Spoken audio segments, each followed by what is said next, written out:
All right, fellas, I just want you to know, hey, it's an honor to know that y'all are going to give me an ear, and y'all got a lot of good people around you, people that I have a lot of respect for, and I have a lot of love and respect for y'all. I may not be in the flesh, but my spirit's never left Decatur. I've invested a lot, especially when I was there in the flesh, and that's never going to change. Your man, Coach Duper, right there, that's my neighbor. That's my man.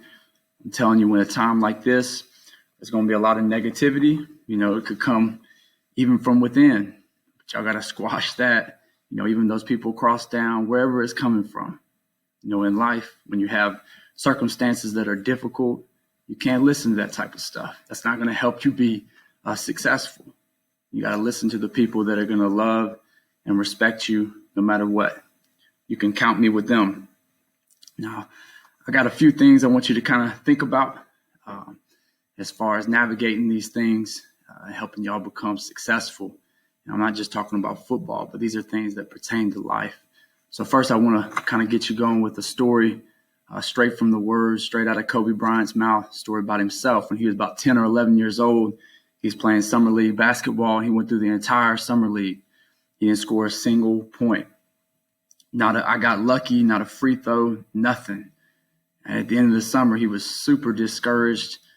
His father obviously could see that and had a little talk with him and told him, son, whether you score 0 or you score 60, I'm going to love you. All right. And Kobe said that was huge. You know, at that point, he knew it was okay to fail. But like in his heart, he didn't want to score 0 no more. He wanted to score 60. He wanted to be successful. Right. So a few things kind of came to him, and these are the points I need you to understand. Number one, he listened to his father. There was probably plenty of other people that he could have listened to that would have had different advice than the wisdom that his father gave him. But he listened to his father, and his father gave him wisdom. Times like this, you can't listen to all the negativity and the foolishness out there. You got to listen to the people that love and respect you, regardless of whether you got however many wins in the win column or losses. There's a lot of people out there that all they care about pleasure, entertainment, material things, that superficial stuff. That stuff's temporal. You got to care about the people that understand the long lasting things that have eternal value, right? And those are the people that you listen to. Kobe listened to the right person. But number two, he didn't want to score 0. He wanted to score 60. And the only way that was going to happen was he was going to have to get to work. So he started to kind of create this process as well as this mentality. People call it the Mamba mentality now, but the process looked like this. He knew if he put in 2 to 3 extra hours of work a day, you know, so beyond what they were already doing with the team and practice, that eventually his skills would improve and he'd start to be better than some of these other guys. They even used to kind of bully him a little bit because he was from the suburbs of Philadelphia. So they saying he was soft and stuff. So, I mean, it really created a chip on his shoulder. They would go to lunch. He'd go to the gym. And he said the other thing that he figured out was, hey, this wasn't going to happen overnight. So we started to get this long-term perspective. Like, yeah, I'm going to put in that 2 to 3 extra hours of work. I'm going to go to the gym when they go to lunch. And I ain't going to do it for just a day. I'm not going to do it for a week. It's become my life, right? And so he creates this process and he persisted in it. Now think about this. We're talking about 10, 11 years old. By the time he's 17 or 18, he's NBA lottery pick. So when he's 11, he's average. 17, 18, he's one of the best in the world. Process. He didn't come out the womb great. Nobody does. But people that create a process that can bring about improvement and they're relentless in the process, then they can achieve whatever they are willing to work for. So that's a huge part of this, the work ethic, the process. Now, the third thing is vision over circumstance. On a daily basis, it would not have been easy to work that process. And it's not going to be easy for anyone. It's not going to be easy for y'all. But you can't look at circumstance. You can't wake up and make decisions based on the way you feel. or based on the weather or based on whatever.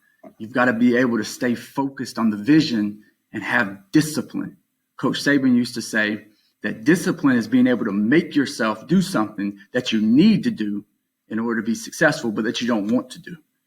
Or it's to be able to keep yourself from doing the thing that you want to do, but you shouldn't do, or that's going to hinder you from being successful. And if you're going to work the process, you got to have discipline. And look, there are some people right now, their discipline is weak. Well, how do you increase in discipline? You got to start small. It may be waking up and making your bed in the morning, because who wants to do that? You got to make yourself do it. Or maybe it's washing the dishes after your mama or whoever makes dinner, or after you make dinner. Whatever it is, if it's making yourself eat a vegetable every meal, you got to find ways to make yourself do things that are going to help you get better and create that discipline in your life. It's the only way you can work the process and get yourself to a place you've never been before, right? And that's individually and collectively as a team. All right. Now, the second thing I want to bring to you has to do with expectations and standards within the process. Coach Saban was very different from any coach I've ever had in this regard. He had super high expectations of everybody.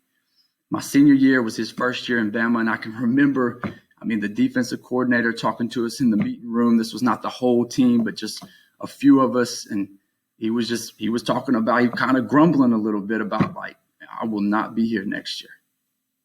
And he wasn't. You can go back and look. You can find out who that DC was. I'm not going to call him out. But yeah, he left. He could not handle the way that Coach Saban coached and the expectations and the demands that he had on his assistant coaches. It is what it is. But if you want to become great, if you want to reach your potential as a person, you got to have high expectations for yourself. Your parents may not have it. Your coaches may not even have the high expectations. Our society today definitely does not have high expectations for young men such as yourself. So you've got to have high expectations. You got to have dreams. You got to have that vision, and you got to believe in yourself, right? Speak it into existence, faith over fear and doubt.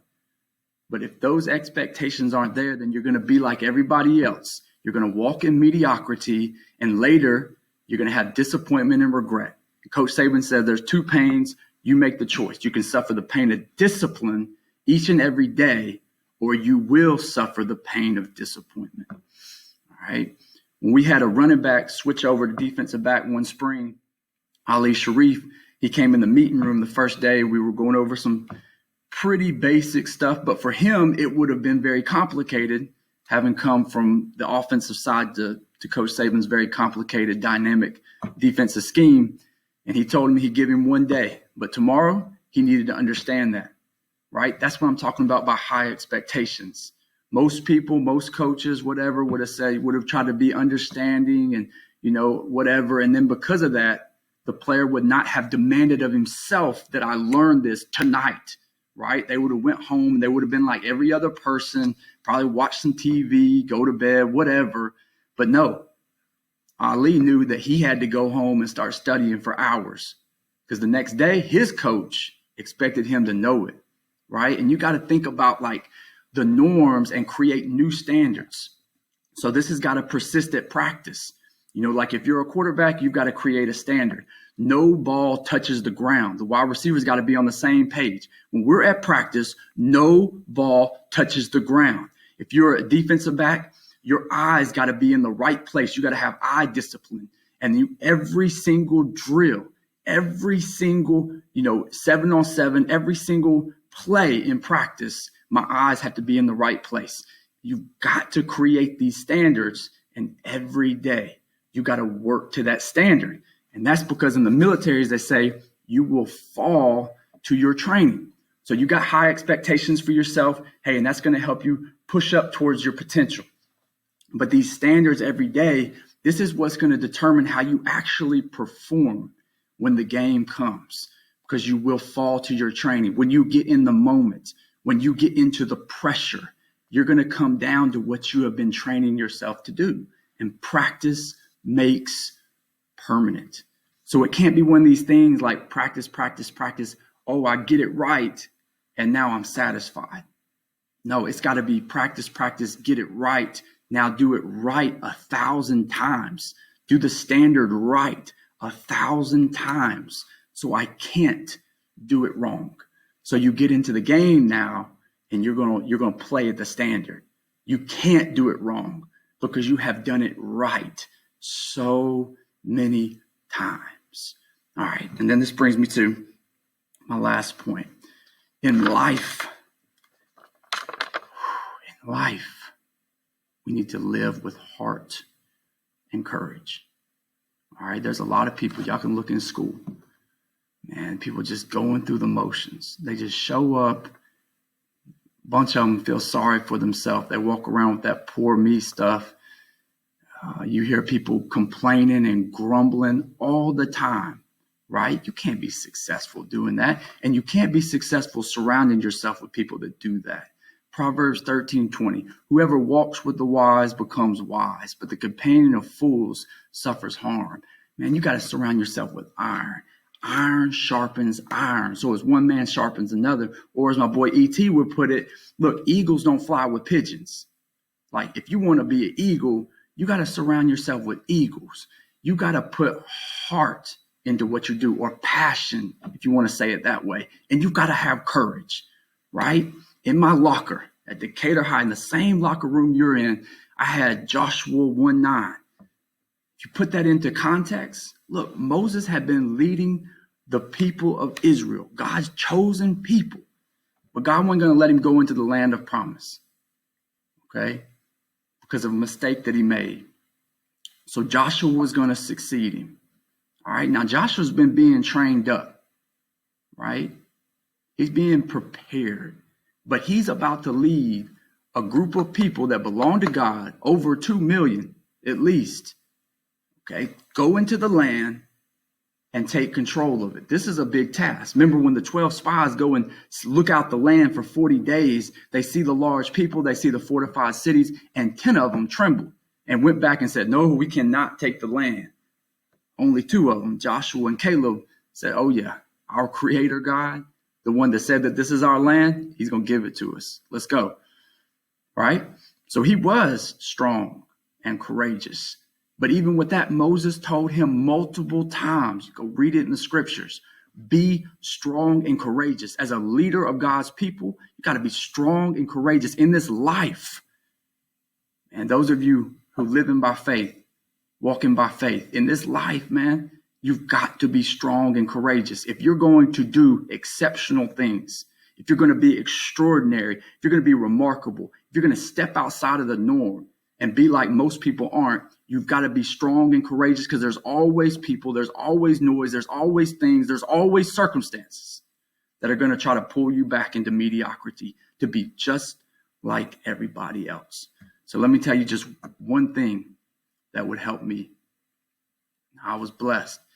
My grandfather, patriarch, right? Fought in World War II, Purple Heart. Hey, look, he died in the war. There is no me. He had 3 children. One of them was my mom. But I used to, look over there, run out there on the field, Ogle Stadium.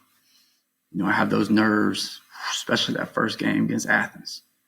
First time, field general, taking the field, I'm a junior, leading my team, right? My brothers. I don't want to let anybody down, right? I want to make people proud. I want to go out there and play well and be successful. So there's a lot of nervousness that comes with that, anxiety, right? That whole don't want to make mistakes, instead of being strong and courageous and going out there and playing your best with passion, right? Executing to the best of your ability. But I would look over there at that handicap section. I see my grandfather. Touches me to this day. He's dead. Thinking about the man that he was, the man that he is at that time, the godly man that he was, leading his family, instructing my mom and her siblings in the way that he did, his influence upon me, the things that he had dealt with in his life, losing his father at a young age, being the man of the house.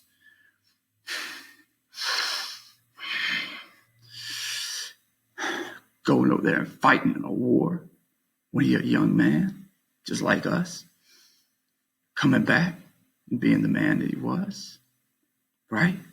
Be strong and courageous. He can do that. I can go out there and lead my brothers and give everything I've got for my brothers and play with strength and courage for my brothers. And look, this goes way beyond football. In life, look, life is relentless. Sun up, sun down, sun up, sun down. And there's always excuses not to give God your best and your first every day. There's always excuses. But if you are strong and courageous, like Joshua, like my grandfather, then you'll put that noise aside. You'll focus on the right things. You'll listen to the people that love and respect you, and you will honor the process, and you will work the process to the best of your ability. Now look, guys, no matter what happens, I love and respect you. My spirit is with you. You got your man, Coach Duper, your other coaches. You got everything you need. All right. So I'm with you. I'm watching from afar. I'm proud of you if you will just take heed of these things and do your very best with them. All right.